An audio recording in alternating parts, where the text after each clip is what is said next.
You're listening to Yahala Voice. Yahala Voice. Okay, let's move on here on Rise Up Chicago's 1450 AM. Welcome back to the program. Did you guys know that this is Donate Life Month, Bob? Did you know that? I didn't actually until just right now. Some people are probably wondering, what is Donate Life Month? And I think we got the right person on the program. Suzanne Cochran is joining us. She is with Gift of Hope. Right. Welcome to the show. Thank you. Okay, we're just going to get right to it. Me and Bob cannot sit here and act. I mean, we know a lot of things, right, Bob? You know more than me. Oh, no. No, you do. Just take it and run with it, will you? Okay. Did you know what Donate Life Month? Did you know that this was Donate Life Month? I didn't. You did not know. But I do know that when I went in for my driver's license, I did sign the donor. You're registered to be an organ donor then. And that's what this is all about. Absolutely. We are trying to encourage and inform people about organ and tissue donation. And we're specifically in this market talking to some of our Muslim brothers and sisters because it's not a conversation that has been brought up a lot in this community, although the predominant authorities think it's an awesome thing. So that's what we want to talk about today. Okay, for somebody listening to the show, they're probably literally saying, what's the point of donating? Why do they need to donate? What are they really going to do, that's really going to help somebody else? Give somebody an example as to the impact of donating your organs can do for somebody else. Okay, so there are over 123,000 people on the waiting list. And most people know of someone who needs an organ, or you have a family member. The diabetes and kidney failure epidemic in this nation is just going skyrocketing. You're more likely to need an organ or a family member to need an organ than to ever be in a position to donate. So we have a lot of people, men, women, and children, that are languishing on dialysis machines who are in need of a heart, a liver, or a kidney, and they simply can't get them. And so people are dying as a result of not having enough organs. So what we're asking people to do when you pass away, if you happen to pass away in a way that you are able to donate organs, let your family know this. It is a compassionate, wonderful gift. All major religions support a theology of love and concern and compassion, and this is very consistent with that. It's literally helping to save a life. Truly does. Now, one of the other things I know, there are two things that I was thinking of. One is bone marrow, and I don't know if that's involved in this, but no, we don't. Bone marrow is a little bit different, and that's a wonderful donation that you can donate. Sign up for that registry while you're alive. Our organization, and there are 58 organ procurement organizations in the country, and they're federally regulated, and so every hospital has to report every death or impending death to an organ procurement organization, and Gift of Hope serves most of Illinois and Northwest Indiana. So let's say Christ Hospital has someone in their ICU that looks like they're a potential organ donor. They would call Gift of Hope. We would have our clinicians go out and evaluate to see if they're even a potential. And then if they are declared brain dead, then someone will go in and talk to the family about giving this gift of life. Neat. And you said there are 58 different organizations, and you're regulated in how you approach that. Is there, I'm just going to throw this out there as a question. Is there a quote unquote black market? I mean, you hear that all the time for organs and things. Not in the United States. It's highly regulated here, and you can't speak for what happens in other countries like China or some other places, but in the United States, there's no buying or selling of organs. But it does happen though, doesn't it, or no? It doesn't happen in the U.S. No. It doesn't happen even illegally? No. I mean, if you knew how complex it is to match organs and to do all of that, it isn't really feasible even, but it is so highly regulated. I mean, it would have to be the biggest conspiracy on the planet. Now, is there any way you hear this all the time too. They knew somebody that knew somebody and they got bumped up the list. No. Dick Cheney, they were throwing that around. I'm just right. And example. There are lots of myths and misconceptions about donation. One of them is that somebody wealthy will get an organ. Right. There's a list, and it doesn't matter how much money you make. It doesn't matter how famous you are. You're not going to get bumped up higher on the list. Now, do you each keep a separate list, all 58 of you? So No. It's called UNOS, and it's a national list. So it is. If we have someone that needs an organ, then we have to go to the list and go call the transplant centers and see. So we're saying at no point in all of organ donations has a celebrity benefited where they were moved up on the list. I mean, I can't come up with examples, but with their connections. Baseball player in Texas, there was a famous one. He ended up with a liver. Well, you better come up with a name, or you're going to just well, say.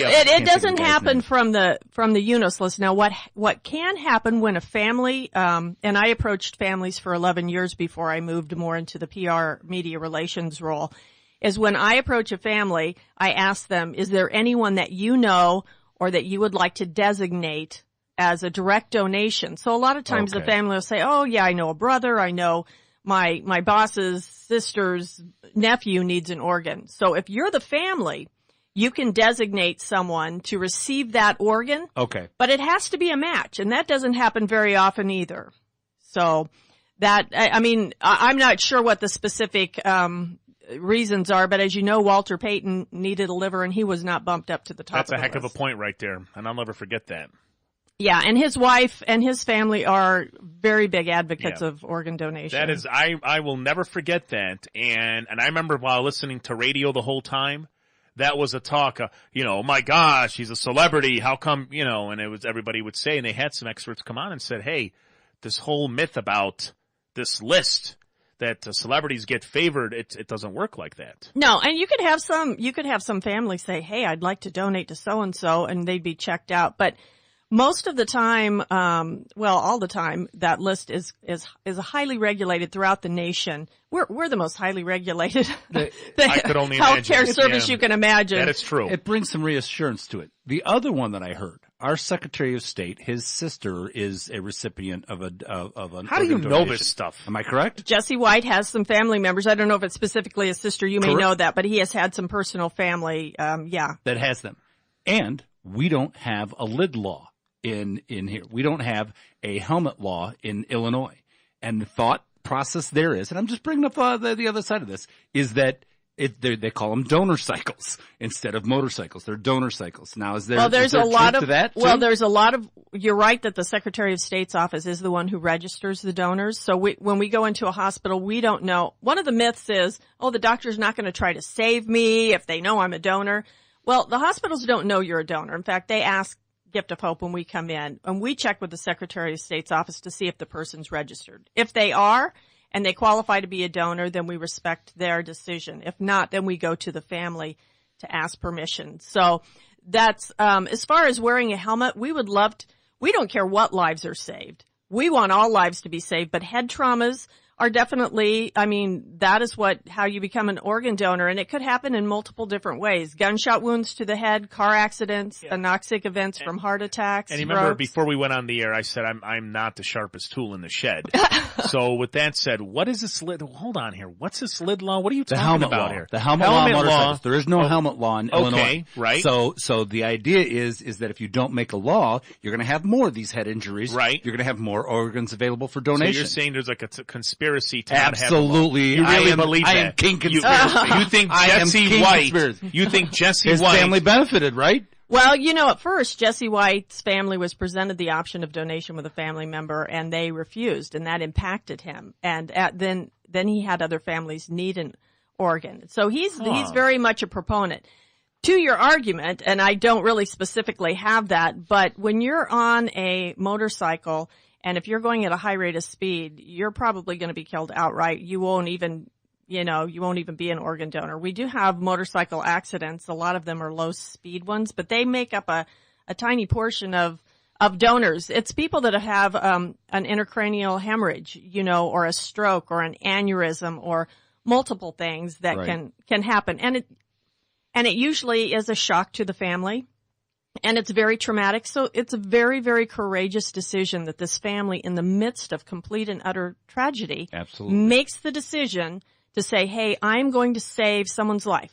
Maybe it's somebody I don't believe it in their religion, their color, their skin, their whatever, but they're making that decision based in just love. What happens on the driver's license where don't they ask you yes, no, I want to be an organ donor? They ask you if it says no, can that be reversed upon, because Could the family reverse So, that? when you go to the Secretary of State's office and they ask you if you want to be a donor, if you say yes, you're registered. If you say no, nothing happens. Correct. It's not a yes or no. It isn't a It's yes yes. or no. It's yes. Oh, so then you still can go and say, hey, So then it's left to the family. So then, I'm okay with that. and you need to talk to your family. You need to let them know what your wishes are because I'm having a big family dinner tonight. bring it up. I think I'm going to open that up. I'm like, guys, if I croak tomorrow, the heart, brain, give it up. Now, let me tell you, No do one I have wants to time to bring- tell you a story? Yeah, This go is a ahead. very touching story that I actually approached. By the way, Bob is a little sensitive, so Okay. we need some tissues. he may. There they are. There 'Cause they are over there. I usually need tissues. Oh, boy. I've approached lots of families over the 11 years that I've done this of every nationality, but several years ago I approached a family of a gang member at Mount Sinai Hospital, and the persons that I had to approach were the brothers of the young man that had been killed in a violent way. And, they were tattooed and they looked pretty tough. And I was thinking, oh boy, so I went in and talked to them and I asked them if they would donate. And they said that they would. They said, yes, we do want to help someone else. And then for some reason, and I don't know what got into me, I said, well, these organs could go to anyone. They could even go to a member of a rival gang. And they paused for a minute. You said that? I know it wasn't the smartest thing to do when I'm trying to get consent, but Wow. But there was something greater that was going on, I call it a God thing. And so anyway, somebody tapped on my shoulder and I said that to them and they thought about it and they said, you know what, we're still going to donate. And once we got through all the paperwork, they stood up and the older brother said, thank you for looking past our tattoos into our humanity. So, Wow, man, that's an intellectual gangster. Wow. well, you know what? Everybody has the capacity for great good. They do. Anyone has that capacity and they can make that choice. And we see it happen all the time in our business and it helps. And then you hear the recipients and you hear their stories and it's very profound. It's a sacred thing. It really is. I mean, when you make that decision and then, I hear the stories too of the people that make the donation and that the families who maybe whose heart that was get to meet the person who received it. That's really special. Those are incredibly powerful. Absolutely. To know that, if you think about it, the heart of a loved one is living inside this other person and they're living that too. And my best friend, his dad was the longest living heart recipient of at the time the kid was 23 years old. And I think when his father died, the guy would have been in his mid 50s. Wow. It was. He was the longest living heart recipient in the United States that had done that. That's amazing. And if you stop to think, your friend, had that many more years with his father because unbelievable. Because a family was generous enough to say, hey, our loved one has moved on and now we're going to make this gift to you. Yep. So it's really, it's something that we all can do and few of us will ever be in a position to donate. Only 3% of us will ever be in a position to donate, on a ventilator in a hospital. But if we are, there's so many people that have a need. Yeah. That's awesome. That's honestly, we're a little bit too honest here on Rise Up. That's cool. We had you on the show and, we were just let's just do an interview. But boy, I walked away with a whole lot more. Yeah, and It's sad happens, and sweet all put together. And it's sad, but that's exactly the it's way sad and donation is. sweet. It's sad and sweet. It is. Knowing that life can go on. By the way, Susan, you guys could use that as a slogan if you'd like. Okay, and I well, won't- we have to pay you for that. No, you could just have my gives organs everything as away, well. trust me. Yeah, and that is true. You are right. So I am a sucker. I just want to add, most of the great world religions support this, and What is the Islamic stance on that? Well, Do you know by there chance? is- My there- understanding. They say, don't they usually? well, say, that is there's a lot of people that think that I've approached that think their religion doesn't believe it, but it does say in the Quran to save one life is as if you've saved all of humanity. Wow, you know what? I'm impressed right there. That's right. Knowledge dropped. Well, That's and all I worked a lot with Karen Danielson. You know Karen? I know Karen. Yes, Karen with is Mass. a very, very brilliant woman, and she's a huge supporter of organ and tissue donation. And most of my Muslim friends I know are very charitable and loving people, and they would do whatever they could to help you. That's my experience. But, You're every right. person has to take away what they have to take away. But it's worth the conversation. So what we're asking Muslim families to do specifically, and this is start the conversation. Talk to your spouse, talk to your kids, see how they feel. What would they do? Talk to your imam. Sheikh Jamal, Sheikh Jamal? I know Sheikh Jamal well. I just met him at the barber for the first at the barber shop. His mother-in-law was a kidney recipient. No way. They're very grateful for that gift. Look at Wow, that. drops knowledge and names. She's on Look fire. at her. I'm impressed. Listen, you are so qualified. You know what, It's for not PR? even funny. Yeah. It's an illusion. You know what? Well done. Illusion or not, I'm impressed. Well played. Okay, for people who need to learn more about this, where do they need to go? Okay, giftofhope.org. Pretty simple. Giftofhope.org. You can register there, or you can get all the information, and we have access to whatever. People can answer questions, anything you need. Thank you so much. Hey, thank you. You guys were are great. fun. You're a hoot. Well, Bob is. I'm the more serious one. I can tell.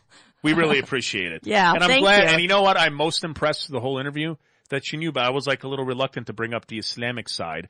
That depending on who you talk to, they'll give you different versions of. Well, isn't it how it is with all religions? It is. Absolutely. You meet with Muslim It is. A and Muslim B, or Christian A or Christian B. Exactly. They'll just give you a whole other perception of what the truth is. Yep. You're Yep. right. You're exactly You know right. what? I'm going back to the DMV when the line is empty, and I'm going to reverse. I'm going to put yes. Register online. You can go to I'm gonna giftofhope.org. Yeah. I like to go to the Secretary of State's. I like being mistreated. I like when I walk in. I love when they talk down to me. I need that for my self-esteem. So I'd rather go in and be, treated like In and out in 5 minutes. Yeah. where? Well, that's because you live in Naperville. You live Thank in you Goody very much. Two-Shoe. The people like me who have to go to Bridgeview, we stand in line for an hour, and finally when we get to the person, they yell at us, and then you leave crying. Yeah. Well, I lived in Naperville too, and it was easy to get my driver's license, and I See? moved to Chicago, and not so much. Yeah, you I went to still the go to downtown. Naperville then. I went to the downtown one the other day. That wasn't so bad. The DMV. Oh, did you? Yeah, I mean, Pay all your parking fees? you want to know how much my parking fees were? Oh. I don't think you want to hear it? This Here we is go. ugly. Here we go. Okay. Did you get over 2,300? No, it wasn't that much. Okay. It was $1,000. All right. So Oh my gosh. Yes. Yeah, it was $1,000. Where are you parking? Well, it's parking, red light violation, just a slew of tickets that I decided to ignore. Every time I got the ticket, I would ignore it. I finally called and they said, not only will we not give you your business license, but they said you are like a week away from getting the boot on your car. Oh my gosh, they're serious. Yeah. Oh my gosh. I don't know how many times I work in a city. You work in a city? Our office is based in Itasca. Oh, okay. Oh, okay. Cool. I lived in Bensenville. Oh, wow. Pound it. But back in Chicago, there's boots everywhere now. Yeah. I mean, they are really big on the Yeah, boot. I they would say definitely every are. day. But not only that, when you get the boot, it's the boot with all the tickets as well. So to get it off, you have to. You got to pay do all everything. those, and they should bing, bing, bing, bing, Wow. and they really get you. Now, here's where it's really sad. Do you know how many boots stay on for like a month or two? Yeah, because people can't afford to pay the tickets. Right. So they just take the bus and Oh, wow. their car has the boot and they'll be on forever. They don't And I tow know it. They just leave the they car just there. leave it and the boot stays on until you pay. And I've seen boots stay on for like a month or two. Wow. I haven't Oh, seen man. Crazy. See, people See? have bigger problems than I do. There you go. There you go. Trust me, I've got problems. The only reason I do this show, because for about 90 minutes I forget about them. And then once the show ends, I go back into misery mode. Suzanne, thank you so much. Oh, you're welcome. Thanks for We having appreciate me. it. Giftofhope.org. Check it out. For people out there who really want to make a difference. You want to make a difference in this world now and then in your afterlife.